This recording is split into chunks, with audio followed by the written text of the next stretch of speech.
All right, good morning, everyone. And welcome to this morning's Voices from Israel program. My name is Rabbi Barry Cohen, and I'm the community chaplain at the Jewish Federation of Greater Portland.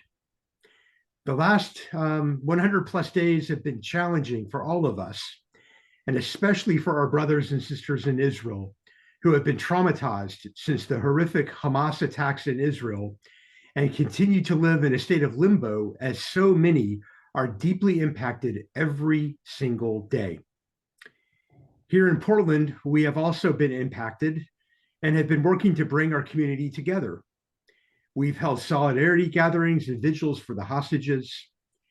We're so relieved that over 100 hostages to date have been released and call for the release of all remaining hostages soon. Our Israel Emergency campaign raised over $2 million, funds going directly to Israel for rebuilding and for trauma care. We've also been working with our local Israeli community to make sure that those who have family members in Gaza are sharing those stories with the media and remain in the public eye. We're working hard to ensure that our Jewish students in public and private schools and university campuses are feeling safe.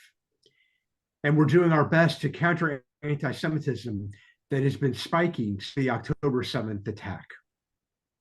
Also, we're encouraging everyone to make calls to our members of Congress. They need to hear from us. They need to know that we expect and urge them to remain steadfast with their support for Israel. I can assure you that they're hearing from the other side, and we need to make sure that their early support stays strong. Finally, we have created a hub of all things related to Israel and the war for you to follow up with. And you can find them on our website, which will be shared in the chat. While our presentation is happening, the chat has been disabled, but please use the Q&A at the bottom in order to submit any questions that you may have. This session is being recorded and will be available on our website. So now I'd like to introduce our speaker for today. Ambassador Colette Avital is a former diplomat and politician. Born in Bucharest, Romania, she survived World War II and immigrated with her parents to Israel in 1950. After completing her army service, she studied at the Hebrew University while starting to work at the Ministry of Foreign Affairs of Israel. Her diplomatic career includes foreign postings in Canada, Belgium, France, and ambassadorial posts in Portugal and in New York. In 1999, she was elected as a member of parliament and served as the chairperson of various parliamentary committees and as deputy speaker of the House for 10 years. She also initiated and formed an investigation committee on the restitution of assets of victims of the Holocaust in Israel. Today, Ambassador Avital serves as the chairperson of the Center Organization of Holocaust Survivors in Israel, an umbrella representing 56 organizations in Israel, as vice president of the Conference on Maternal Claims Against Germany, and as Secretary General of the World Jewish Restitution Organization. Ambassador Avital has a BA in Political Science and English Literature from the Hebrew University and an MA degree in Public Policy from Harvard. So now I'd like to pass it to the ambassador. She's going to speak, and then we, of course, will have time for a Q&A following that. So, Ambassador Avital, I hand it off to you. Thank you very much. I don't see myself, but I assume that I'm being seen on the screen, right? Well, yes, I can see you. Yes. Okay, great. First of all, thank you, Rabbi, and thank you all for this opportunity. As an Israeli and obviously as part of a series, Voices from Israel, I would like to voice some of what we feel, some of our concerns. And I'm afraid that today I'm not the bearer of good or cheerful news. As we mark 124 days since October 7th, by far the largest murder of Jews since the Holocaust, Israel is still at war 124 days and still licking our wounds. Israel, in fact, is a changed country. It is no more the place that we knew before. The brutality of the attacks that took place, the nature of which surpass our imagination, the burnings, the beheadings, the rapes, have left a whole country traumatized. And I think you said it well, Rabbi. We are all shocked by the fact that this was such a surprise attack, terrified by the fact that the terrorists managed to break into our country, into our homes, in such great numbers and with such ease. We are devastated by the fact that the writing was on the wall and warnings had not been taken seriously, and that the citizens on our southern border, which even then was a problematic border, were left defenseless. That Israel, which was considered and may still be considered a military superpower, did not actually deter the well-planned and well-organized attack. The thousands of Israelis who lost loved ones, those whose relatives are still kept in captivity in the dark tunnels of the Hamas, the 200,000 Israelis who have been actually evacuated from their homes in the south, as well as in the north, feel that they have been abandoned. This is the feeling of many. Some of the dreadful experiences they experience naturally raised associations with the Holocaust. In just a few words, many of our citizens have lost confidence, have lost their sense of security, and are questioning our future. This is the reality of Israel nowadays. And the truth is that Israel is in real danger. More than any time since the War of Independence in 1948. And this is for a few reasons which I'd like to outline. First of all, Israel faces threats from a set of enemies who combine, on the one hand, medieval theocratic worldviews, barbarism, with 21st century weaponry.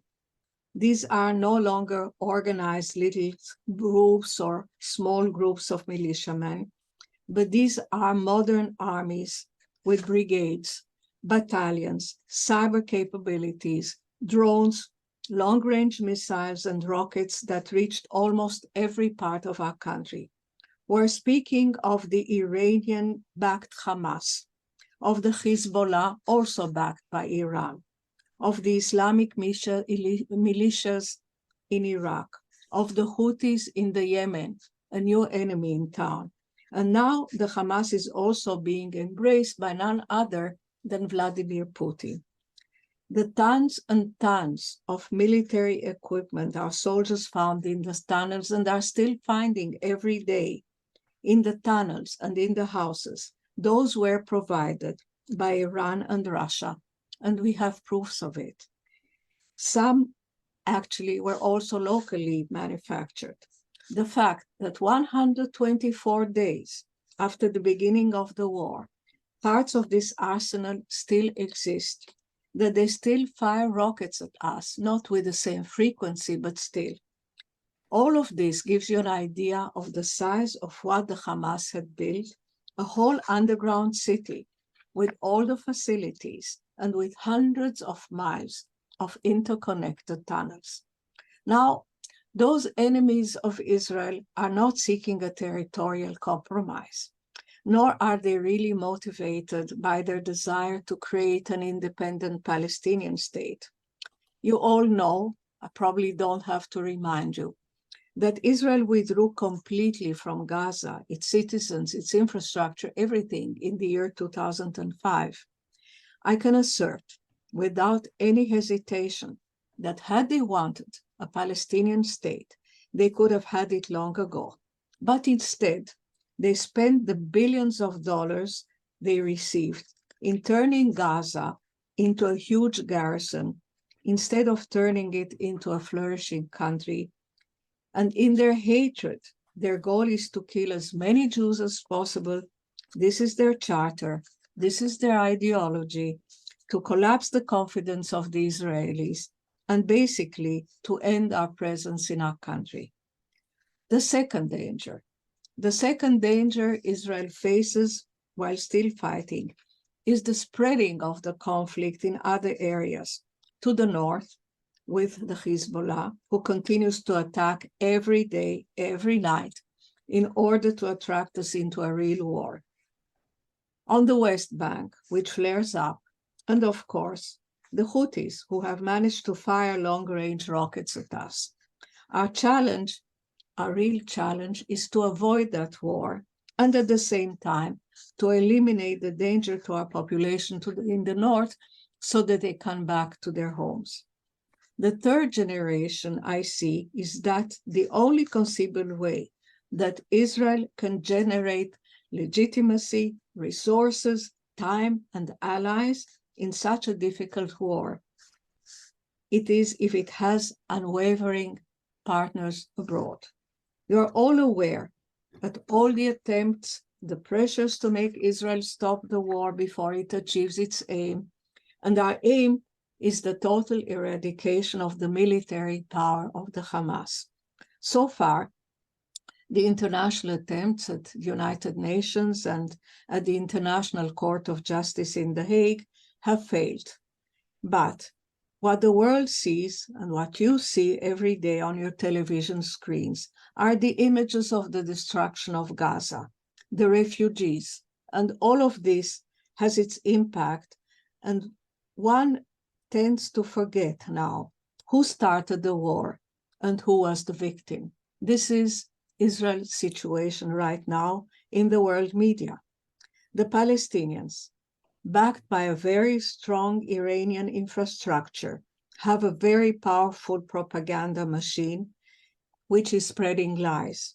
And so we who have been the victims of a Holocaust last century, unprecedented in history, are now accused of none other than South Africa of genocide.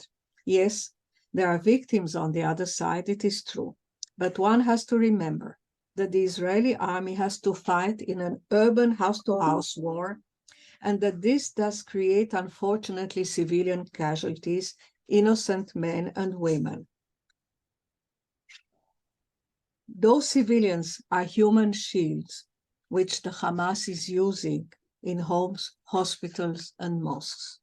Last but not least is a double danger, which touches both Israel and you, the Jewish communities, certainly in the United States. A wave of violent anti-Semitism, the like of which we have not experienced in the past. Just a week ago, the world marked International Holocaust Day in many of the world's capitals. Events were held in many parliaments, heads of state, politicians, leading personalities, all expressed their very strong commitment to combat racism and anti-Semitism. And yet, even though leading European governments and institutions, the European community, the United States, have all fostered strategic programs to combat this old disease, this anti-Semitism, has gone viral. In the United States alone, in 2013, there were 751 anti-Semitic incidents. 10 years later, in 2022, their number raised to 3,697. And since the beginning of this war, their number has multiplied by 400%. So just going over some of yesterday's newspapers, Loyola University in Chicago faces anti-Semitic vandalism. The Jewish Quarter in Antwerp, Belgium, is the target of incidents. 3 young Jews were attacked in Strasbourg, France, and in Berlin, a pro-Palestinian student beat a Jewish student to the hospital. The October 7th murderous attacks and the war it provoked has unleashed a tsunami of hate throughout the world. And I'm using this word easily. It is a tsunami. These waves of hatred and outright anti-Semitism are driven by a combination of ignorance on the one hand and deliberate misinformation. And they are fed and incited by the social media, and they are breaking in the city streets and in the major Ivy League university campuses and show no signs of abating. Also, since the beginning of the war, we witness a new kind of anti-Semitism riding on the back of pro-Palestinian demonstrations and anti-Israeli incitement.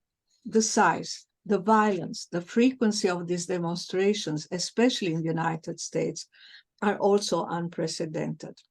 But one has to know something. The identity of these demonstrators is not totally surprising to specialists who have been following them. The organizers of those demonstrations are the same groups that for 20 years now have been leading the BDS movement, who promotes a boycott against Israel and at the same time aims to bring about its international delegitimization. Just like in the past, these demonstrations are being organized by anti-Western groups, many of them having an anti-war agenda. They usually disguise as advancing underprivileged minorities, but they belong to what we call a green-red coalition. And what is that coalition? What you should know are some of the facts. The fact that these demonstrations are not spontaneous and are not really prompted or motivated by a deep care of the fate of the Palestinians in Gaza, but behind most of these demonstrations, there are radical organizations, and I would add countries that have been working behind the scenes in preparing and financing the demonstrations, that this is part of a whole planned campaign, sometimes taking advantage of gullible youngsters. Also, the fact that these groups are often connected, on the one hand, left-wing groups, student groups, on the other hand, extreme terrorist groups, such as the Popular Front for the Liberation of Palestine. Yes, they do work in the United States. And they work together, on the other hand, with the extremist organizations of the political organized Islam.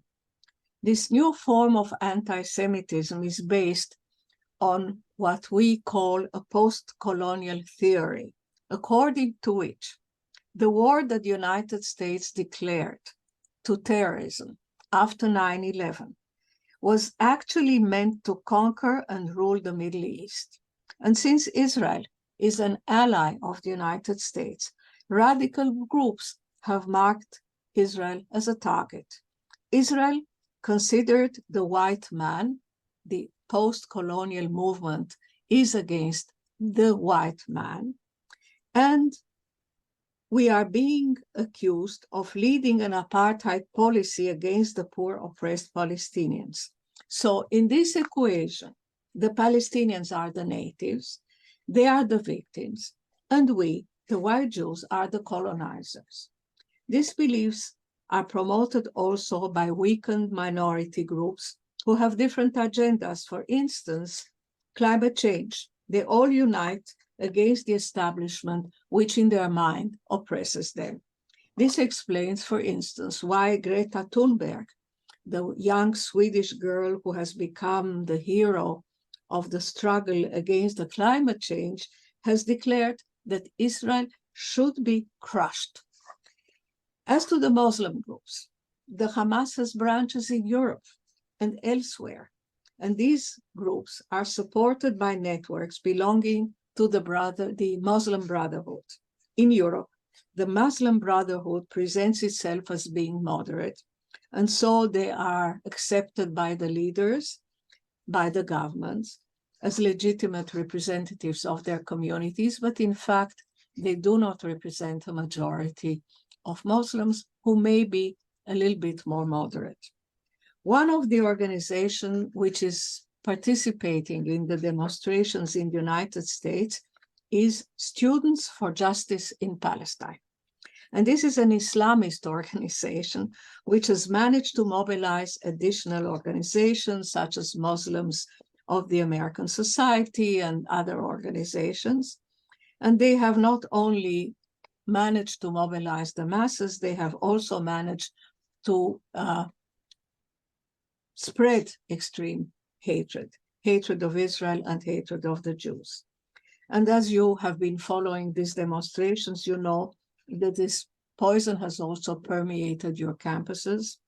I've heard the rabbi saying that you have and you are doing a lot to protect the Jewish students. But just to give you an example, and you probably know it, of what they have been undergoing, on October 7th, when the blood of our victims had not dried yet, 33 students' organization at Harvard Ivy League University published a declaration holding Israel as the only responsible party for the murders. So these are some of the challenges we face here in Israel, and you in the diaspora, and we're facing those together. They are not easy. This is an uphill battle, but we do not raise our arms in despair. Some people have termed what has happened in Israel as a Holocaust because of what they have, the harrowing experiences they've had.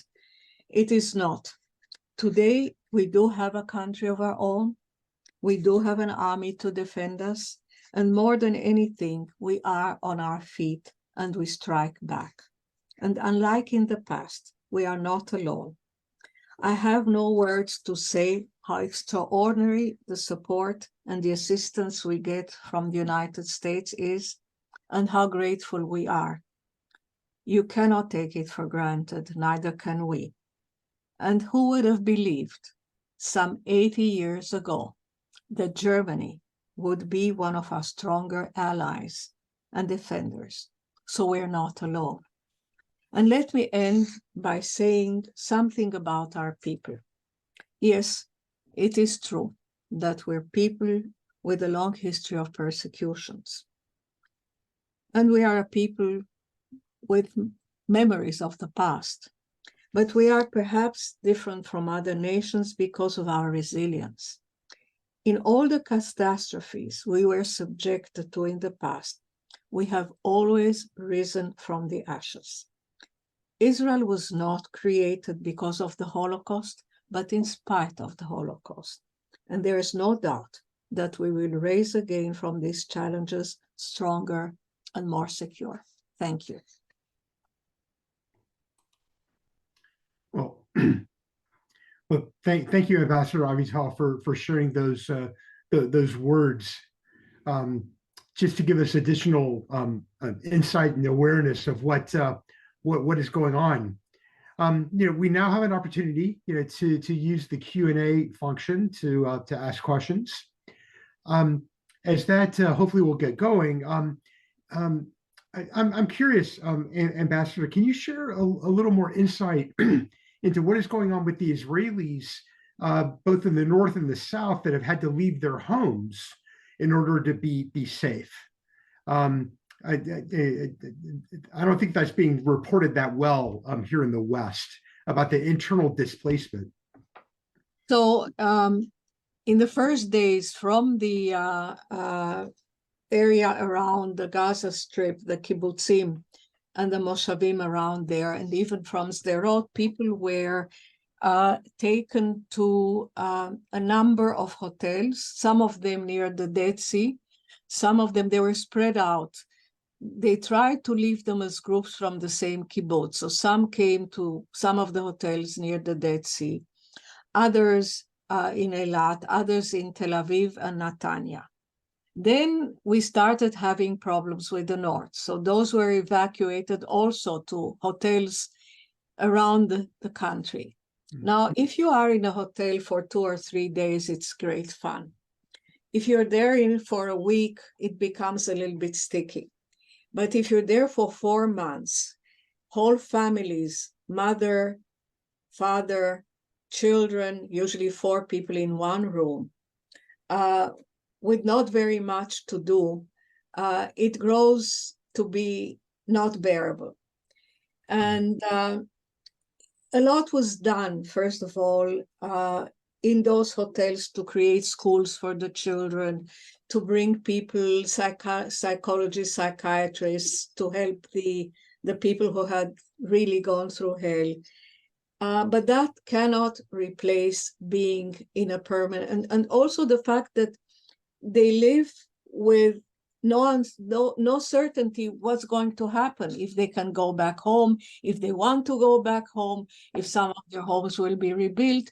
In some of the kibbutzim like Be'eri and like others, a few people have started coming back. But for most of them, their homes have been destroyed. So they have to make up their minds if they want to go back or not. And the government, to a certain extent, is trying to help.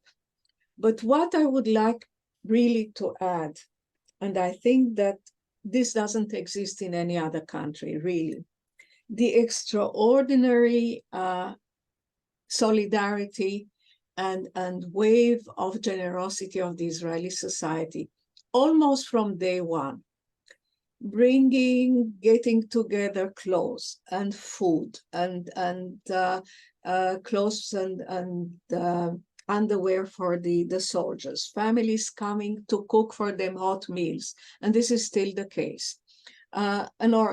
Some civilians who brought a truck with washing machines so that the soldiers could bring their dirty linen to be washed. All of this is going on, and there's an incredible support for the soldiers, whether we're left or whether we're right. There is this sense of great solidarity. People, you know, that some of the people who were killed and some of the people who were taken hostages were workers that had come, that we had brought from Thailand and from the Philippines to help with the agriculture. But, you know, in agriculture, you have seasons, and we had to pick some of the tomatoes and the potatoes and so on. So we all went, even I, to pick the tomatoes or the oranges. We all are volunteers in this country. So this is some measure of help for those families. Some of the families have now been evacuated to some kind of a more permanent living in Kiryat Gat. The municipality of Kiryat Gat and other municipalities are putting whole buildings at their disposal. So they are not in hotel rooms, but in apartments where they can have an easier time together and more privacy. So this is what's happening. But I understand that, again, from what I hear today, the situation in the hotels is not easy. It's really getting on people's nerves. Yeah. Okay. Yeah. Thank you for, again,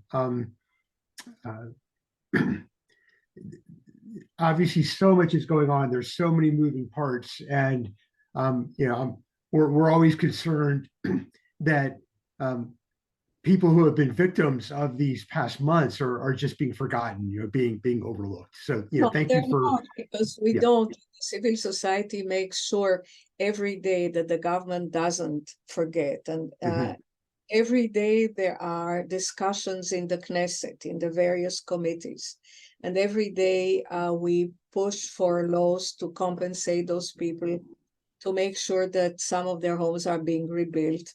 But also, one thing which I have to say is that most people you will speak, those who have been evacuated, will tell you, I am not going back to my home unless I really feel that I am safe, that this is not going to happen to me again, which justifies the war, but which also we have to make sure that whatever situation ends the war, there's some kind of a buffer zone, there's some kind of warning systems, that we're not taken by surprise again.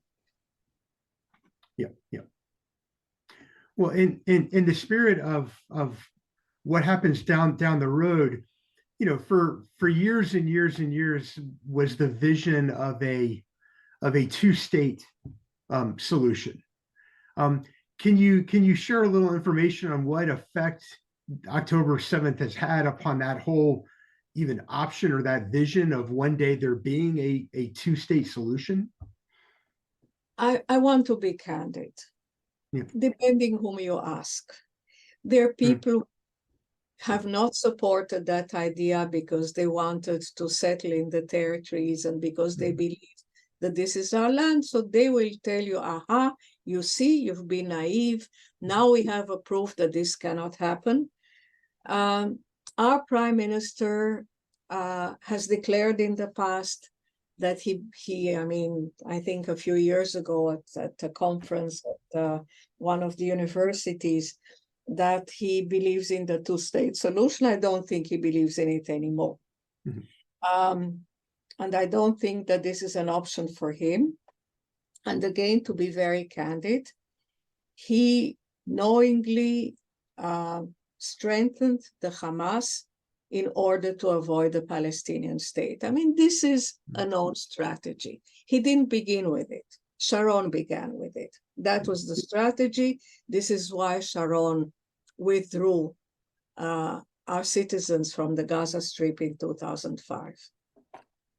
Now, if you speak to other people like me, and again, I'll be very candid, we say, okay, what is the other alternative? I mean, what do you suggest? To have a binational state, to end the Zionist dream?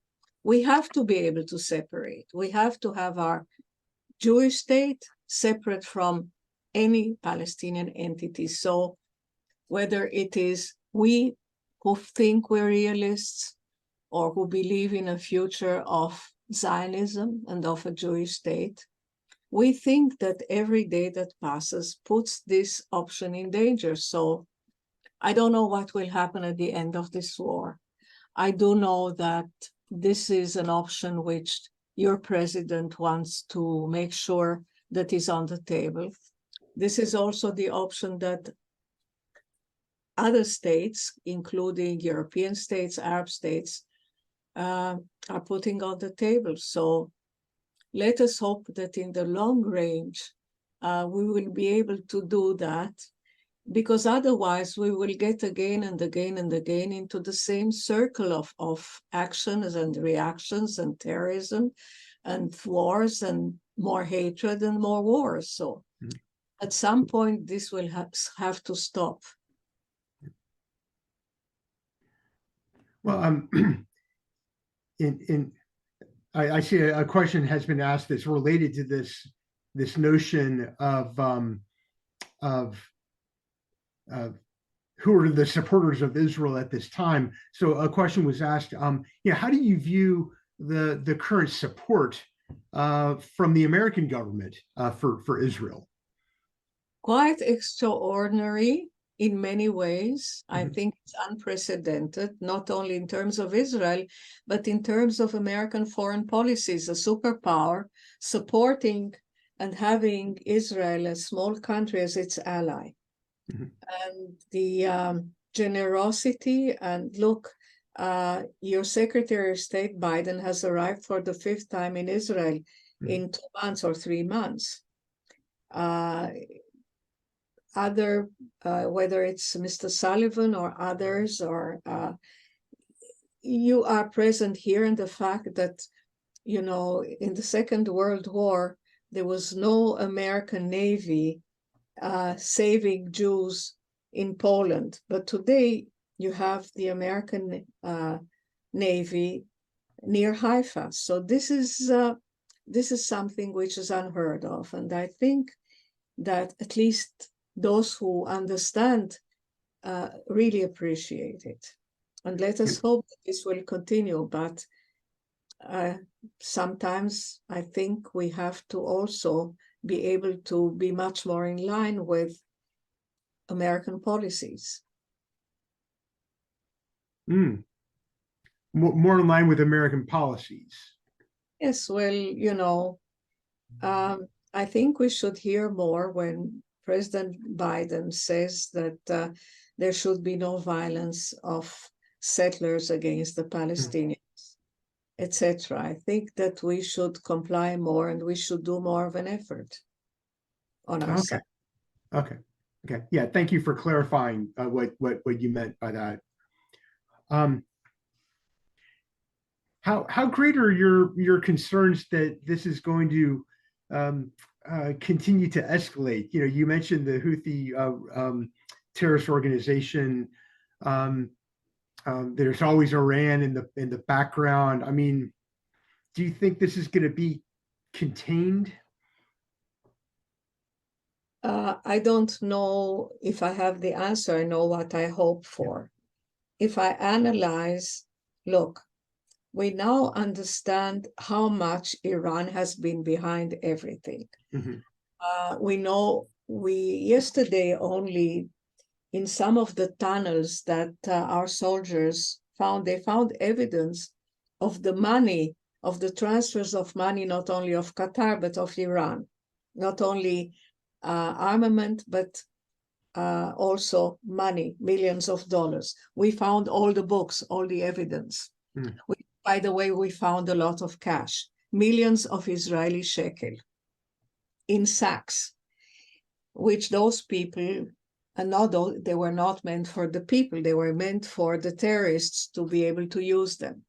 So we know that Iran has been consistently pushing the Hamas and the Hezbollah against Israel. Those, in a way, are some of its arms to make us maybe collapse from within. That is one of the strategies of Iran. And we shouldn't fall into this trap. Now, so far, I think that Iran too understands that there is a limit which it has to contain, which doesn't mean that it wouldn't want to continue to push Israel to the brink. But I don't think that this will flare up right now. On the other hand, I think that whatever can be done to push back the Hezbollah from our border, you know, the second Lebanon war ended with the Security Council 1701. And in that Security Council resolution, one of the paragraphs says that the Hezbollah has to move from the border to the Litani River, which they have not respected. So what we're trying to do now is to push them again to that. And American diplomacy tries to help solve that problem. You have your emissaries who come, and I sincerely hope that that can be resolved by diplomatic channels. On the other hand, I think that this is a wake-up call. What has happened to us is a wake-up call. And we have to really consider whatever we can do to solve some of these problems diplomatically. Okay, yeah, thank you. Yeah. Well, I'm still looking at the Q&A. Again, you know, just wanted people to know that they can offer any questions through that function on the Zoom page. Can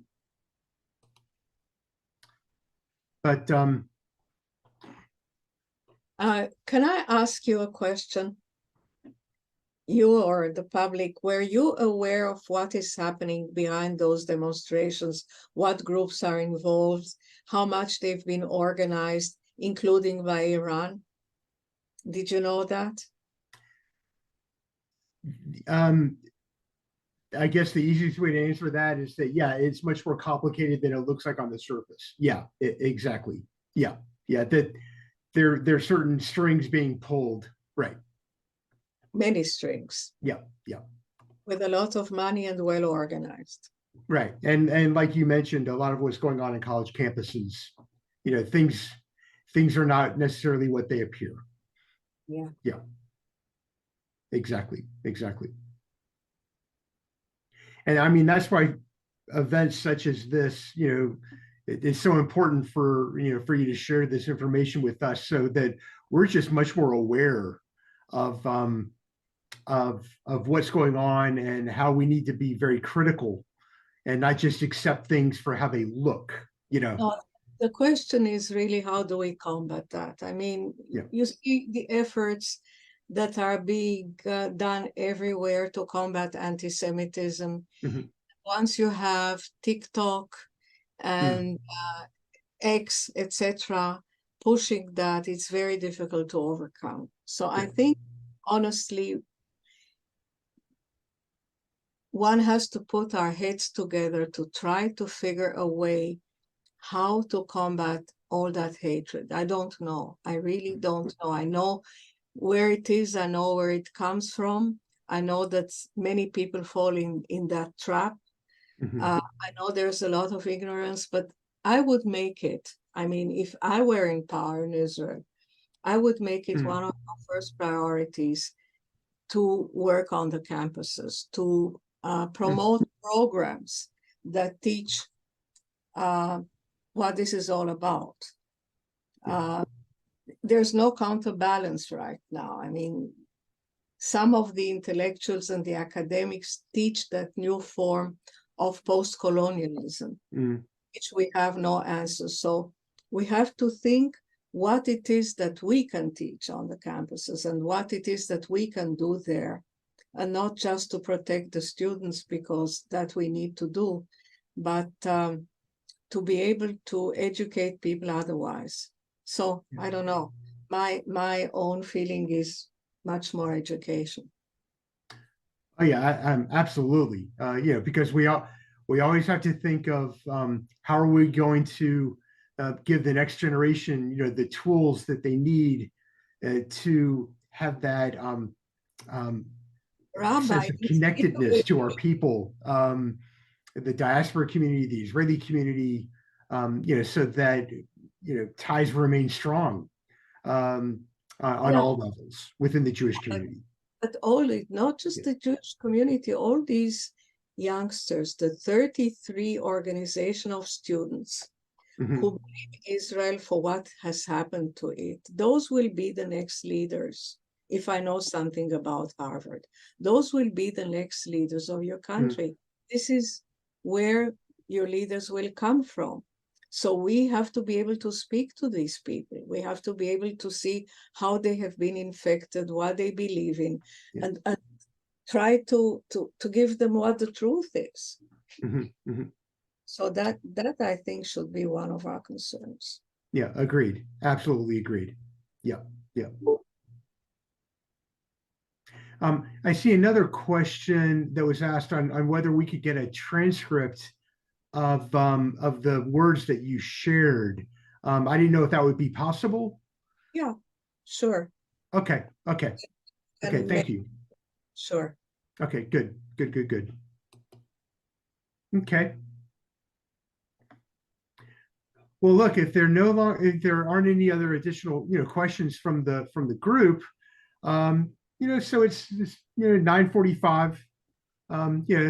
It's not the end of the world if we end a little early. Um, but Ambassador Avital, before we say goodbye again for the participants here, another reminder that next week we're going to hear from HIAS, the Hebrew Immigrant Aid Society, and another one of our Voices from Israel programs. Um, Ambassador Avital, please accept my thanks from the whole group for your taking the time, just to share your insights and your just your what you've been able to share to give us a greater understanding of what is really going on, and again, what we can do, how we can take tangible steps to respond. Yeah. And I thank you for taking the time and for your solidarity. Yeah, We all of course. be part of a family. Thank you. Yeah. All right. All right.